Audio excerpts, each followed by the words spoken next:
To officially start this event, may I request for all of us to stand up as we sing the Philippine National Anthem and ask for guidance by an opening prayer.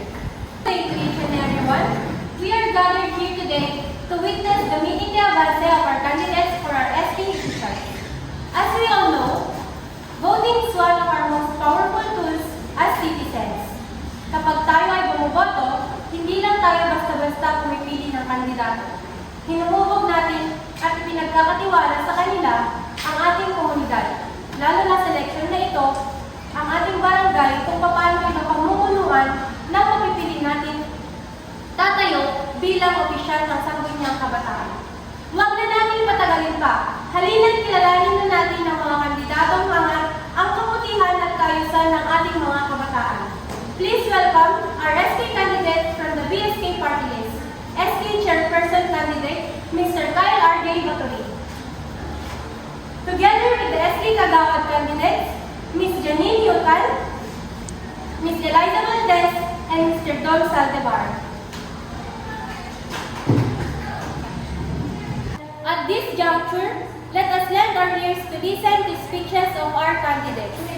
Starting with our candidate for SK Chairman, he is the President of the Bataan Pag-asa ng Bayan organization who is dedicated to his leadership and service. Let us all give a warm welcome to Mr. Kyle R.J. Batory. Thank you, Ms. Ricania. Magandang araw po sa ating lahat, sa aming mga kabarangay, mga kabataan, at sa ating mga opisyal na narito po ngayon. I am truly grateful for the time you have offered to witness this event today. Ako po si Kyle R.J. Corpuz, tumatakbo bilang SK Chairperson ng ating barangay, kasama ang aking mga tumatakbong SK Kagawad na may layunin, malasakit, at determinasyon na maglingkod. Sa araw na ito, nais namin ipahayag ang aming mga layunin at plano para sa ikabubuti ng ating mga kabataan. We firmly believe that youths are the future for our community. That's why we aim to build a community wherein we can grow as an individual and as a community. Una sa listahan ay ang layuning mapabuti pa ang pag-aaral ng ating mga kabataan. We believe that education is the foundation of success, kaya layunin naming magsagawa ng scholarship opportunities para sa mga kabataang nangangailangan ng dagdag suporta sa kanilang pag-aaral. Isama na ang pagsasagawa ng learning hubs na may access sa internet at libreng kagamitan sa school upang makatulong sa kanilang pag-aaral. Dahil kapag may maayos na edukasyon, mayroon ding malaking tsansa ng tagumpay. Ipagpapatuloy din namin ang weekly clean-up drive sa ating barangay. We aim to strongly implement environmental activities such as proper waste segregation, recycling projects, and tree planting. Hindi lamang ito sa ikabubuti natin sa ngayon, ngunit pati na rin sa susunod pa mga taon. Mga kabarangay, ang aming mga plano ay hindi lamang para sa amin, kundi para sa ating lahat. Naniniwala ako na ang pagbabago ay nagsisimula sa maliit na hakbang. At ang una nating hakbang ay ang magkaisa. Ngayong halalan, hinihiling ko po ang inyong tiwala. Isang boto para sa amin ay boto para sa mga lider na may aksyon, malasakit, at malinaw na layunin. Huwag nating sayangin ang pagkakataon na magtulungan para sa mas maunlad, mas ligtas, at mas maayos na barangay. Muli, Ako po si Kyle R.J. Corpus at nangangako kami ng tapat, masigasig at makakabataang serbisyo. Because if we want our youths to become competitive in their field, the strength of our support should go beyond what it is. Sama-sama nating itaas ang kalidad ng pamumuhay ng ating kabataan at ng ating komunidad. Maraming salamat po. Thank you, Mr. Baturi. It is true that we have to build a support foundation to ensure that our youth will strive in their field. Now, let us hear from the candidates for SK Kagawad, who will be working closely with the SK chairman to implement meaningful programs for youth. Starting us off is Ms. Janine Yutan, a dynamic individual with a vision for collaborative and progressive barangay. Thank you. Magandang araw po sa ating lahat.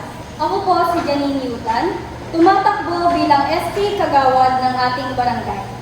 Ako po ay isang sinserong mamamayan ng komunidad na ito na hangad lamang ang positibong pagbabago at pagpapabuti sa buhay ng ating kabataan.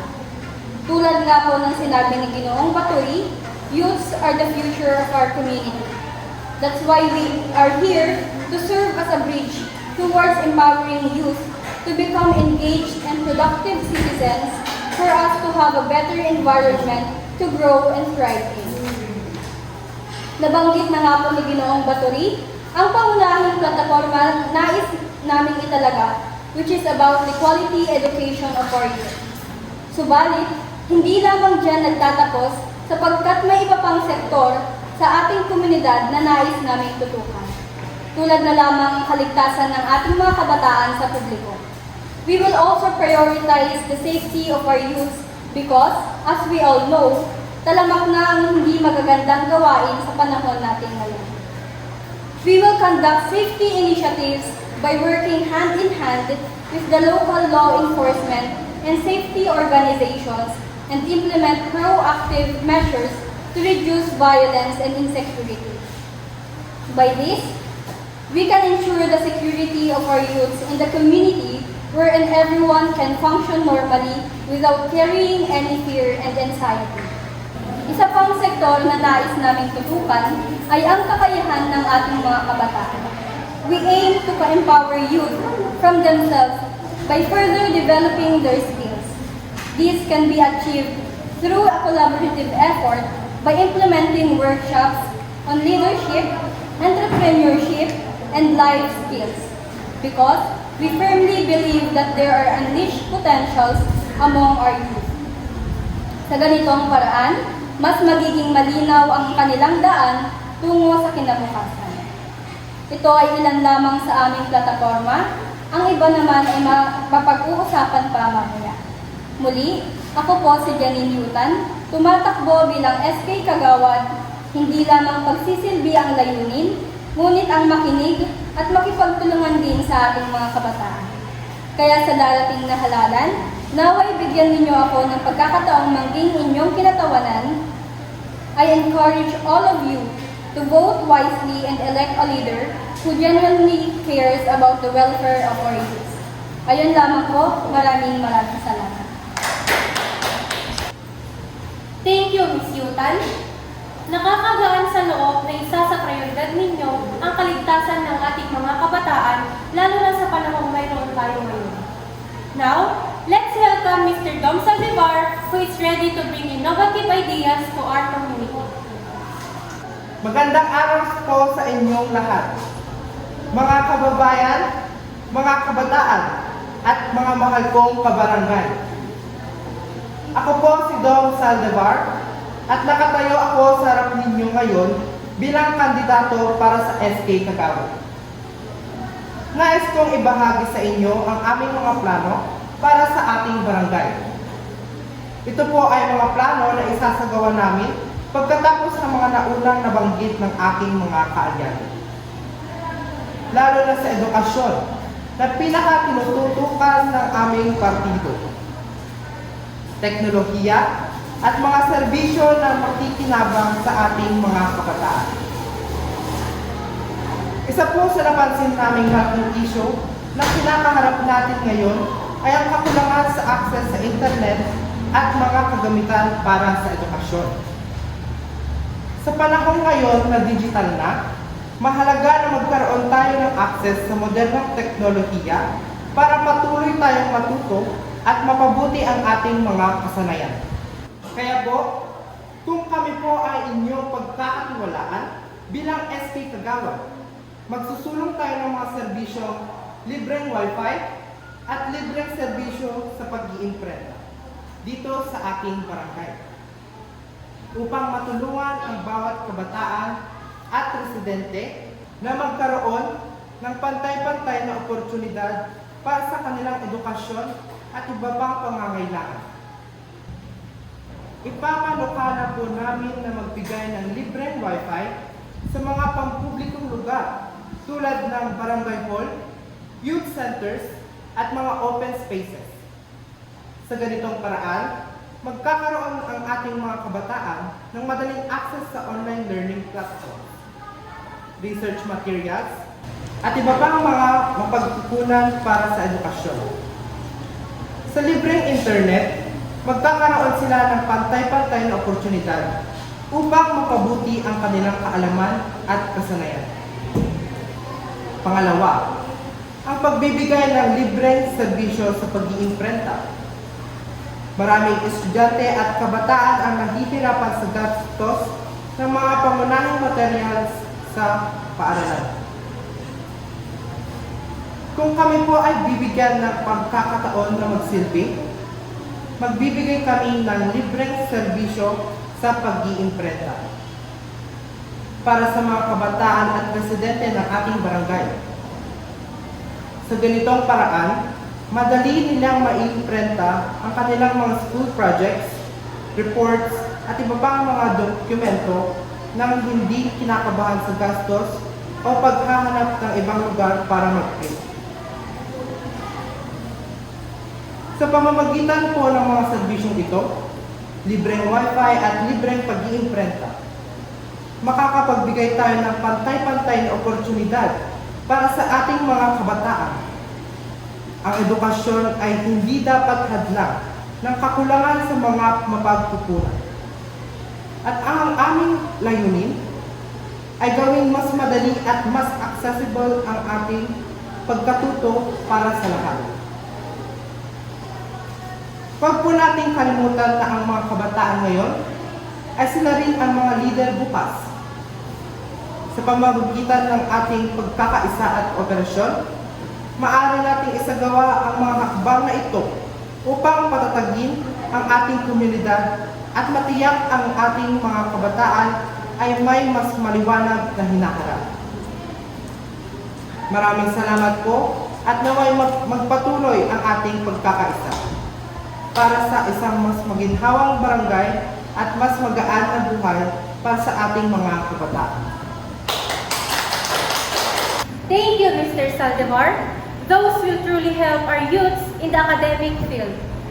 Now, last but not the least, Ms. Eliza Valdez, who is committed to improving our barangay. Binabati ko po kayong lahat.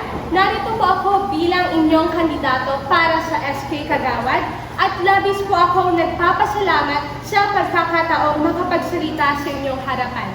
Ako po si Eliza Valdez, isang kabataan may layuning maghatid ng positibong pagbabago para sa ating barangay. Naniniwala po ako na sa pamamagitan ng aktibong pamumuno at pagtutulungan, kaya nating mapagtagumpayan ang mga hamon at makamit ang mas maliwanag na kinabukasan para sa bawat isa. Kaya, nais po namin ibahagi sa inyong lahat ang aming plataforma bilang kandidato para sa Sangguniang Kabataan. Unang-una, aming binibigyang prioridad ang disaster preparedness na napakahalaga lalo na ang Pilipinas sa isang disaster-prone na bansa. Layunin naming mag-organisa ng mga barangay-level disaster drills at training, bumuo ng Youth Disaster Response Team at magsagawa ng mga seminar sa first aid. at emergency response upang masigurado ang kahandaan ng bawat isa sa panahon ng sakuna. Sa ganitong paraan, magiging handa ang bawat kabataan at mamamayan sa kung anumang sakuna ang maaaring dumating tulad ng lindol, bagyo at sunog. Ikalawa, health education ang isa pa naming layunin. Hindi lamang para sa kabataan, kundi para sa buong komunidad. Plano naming magsagawa ng mga libreng seminar at workshop kasama ang mga lokal na health professionals na tatalakay sa mahalagang paksa tulad ng mental health awareness, tamang hygiene at disaster prevention. Napakahalaga na maglaan tayo ng pansin hindi lamang sa pisikal na kalusugan, kundi pati na rin sa mental health. Lalo na sa panahon ngayon kung kailan marami sa ating kabataan ang nakararanas ng depresyon, anxiety at iba pang suliranin sa kaisipan. Ang mga programang ito ay layong magbigay ng gabay at suporta upang sugpuin ang mga ganitong problema at hikayatin ang bawat isa na mas alagaan ang kanilang kalusugan. Ikatlo, nais naming bigyan pansin ang malnutrisyon sa ating komunidad. Layunin naming maglunsad ng isang sustainable feeding program na magbibigay ng lingguhang feeding activities para sa mga bata.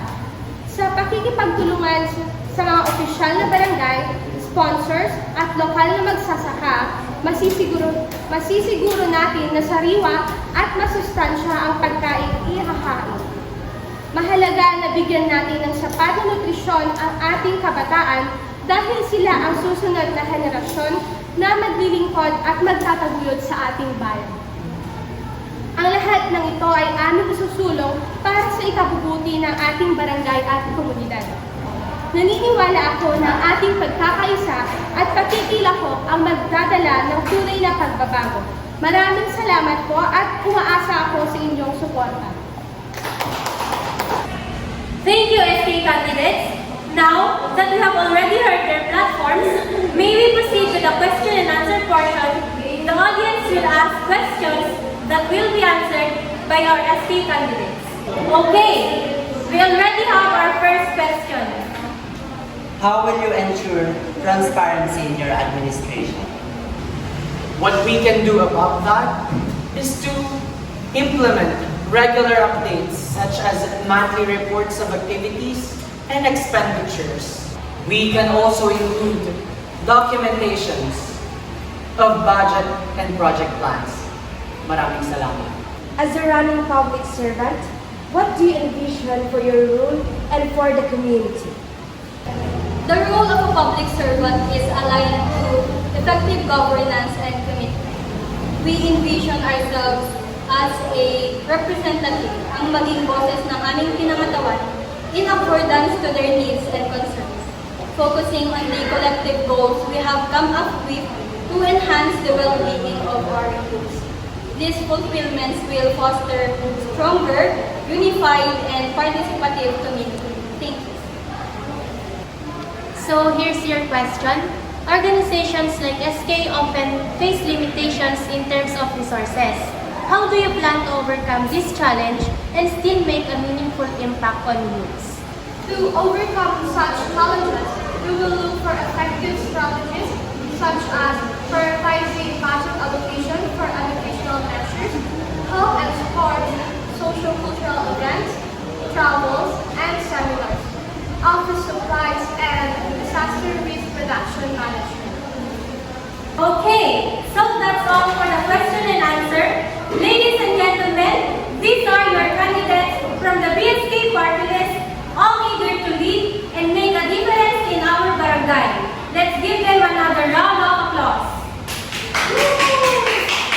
Now, as we wrap up this event, nais kong itatak sa isip ninyo ang mga sasabihin ko. Napaka-importante na bumoto tayo ng maayos, wais at hindi padalos-dalos. Bagkus ay dapat na ikonsidera ang mga mabuting kwalidad ng mga mamumuno. We must look beyond party lines and short-term promises and think about what truly serves the common good.